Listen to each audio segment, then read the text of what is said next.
નમસ્તે બાળકો. હિન્દી કક્ષા 5 चैप्टर 4 सोच अपनी अपनी। अभ्यास में प्रश्न है 3। चित्र के आधार पर प्रश्नों के उत्तर दीजिए। तो बच्चों, आपकी बुक्स में यहाँ पे चित्र दिए गए हैं, आप देख सकते हो। उसी चित्र के आधार पर आपको प्रश्न के उत्तर देने हैं।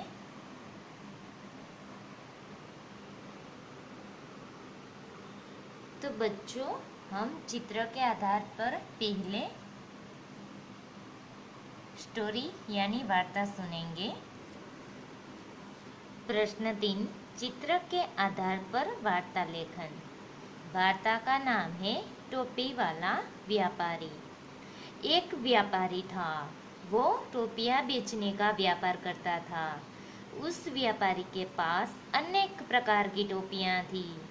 वो टोपियाँ बेचने के लिए एक गांव से दूसरे गांव जाता था।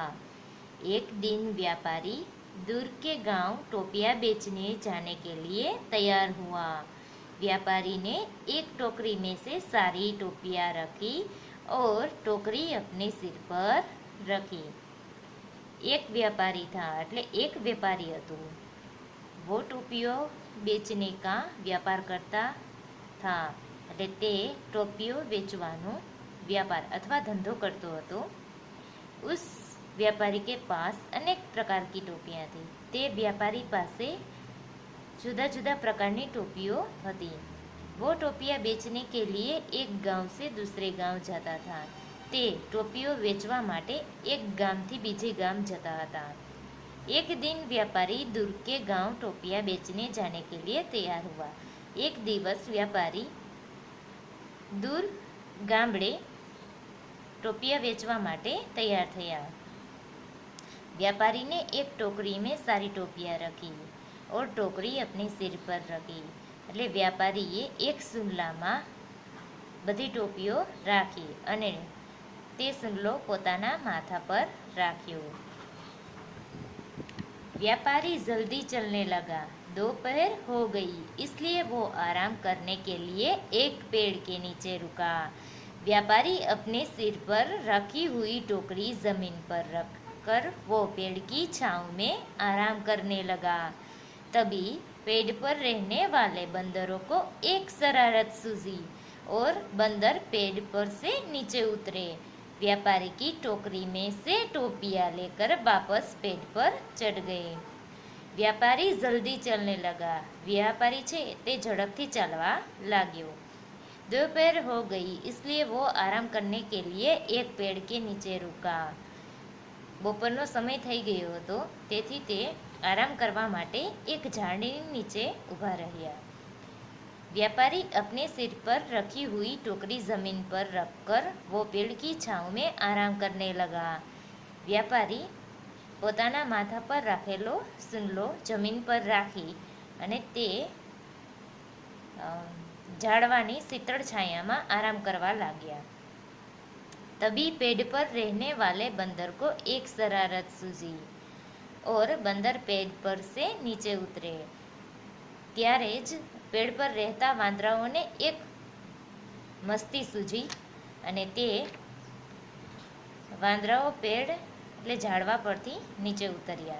व्यापारी की टोकरी में से टोपियाँ लेकर वापस पेड़ पर चढ़ गए અને व्यापारीना સુડલામાંથી ટોપી લઈ અને તે પાછા पेड़ पर चालिया गया, ले झाड़ पर चालिया गया। जब व्यापारी आराम करके उठा तभी देखा कि उसकी टोकरी में एक भी टोपी नहीं है। जब व्यापारी पेड़ की तरफ देखा तो बंदरों ने सारी टोपियाँ लेकर पहन ली थी। तब व्यापारी को एक युक्ति सूझी। उसने अपने सिर पर पहनी टोपी हाथ में लेकर नीचे की तरफ फेंक दी। सारे बंदर देखने लगे। सारे बंदरों ने व्यापारी की नकल करते हुए बंदरों ने अपनी टोपियाँ नीचे की तरफ फेंक दी। तब व्यापारी सारी टोपियाँ इकट्ठी करके टोकरी में रखी और वो टोपियाँ बेचने के लिए आगे चलने लगा। जब व्यापारी आराम करके उठा तभी देखा कि उसकी टोकरी में एक भी टोपी नहीं है। જ્યારે વ્યાપારી આરામ કરીને ઉઠ્યા ત્યારે જોયું કે પોતાના સૂંઢલામાં એક પણ ટોપી હતી नहीं। जब व्यापारी पेड़ की तरफ देखा तो बंदरों ने सारी टोपियां लेकर पहन ली थी। અને જ્યારે વ્યાપારીએ વૃક્ષની ડાળી તરફ જોયું ત્યારે કે વાંદરાઓએ બધી જ ટોપીઓ લઈ અને પહેરેલી હતી। तब व्यापारी को एक युक्ति सूझी। उसने अपने सिर पर पहनी टोपी हाथ में लेकर नीचे की तरफ फेंक दी। ત્યારે વ્યાપારીને એક વિચાર આવ્યો અને તેણે પોતાના સિર એટલે કે માથા પર પહેરેલી ટોપી હાથમાં લઈ અને જમીન તરફ એટલે કે જમીન તરફ તેને ફેંકી દીધી। सारे बंदरे देखने लगे એટલે બધા જ બંદરો તેને જોવા लाग्या।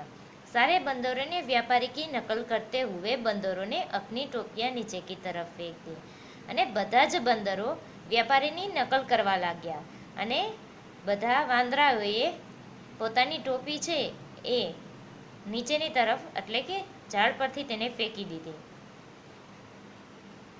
तब व्यापारी सारी टोपियां इकट्ठी के टोकरी में रखी।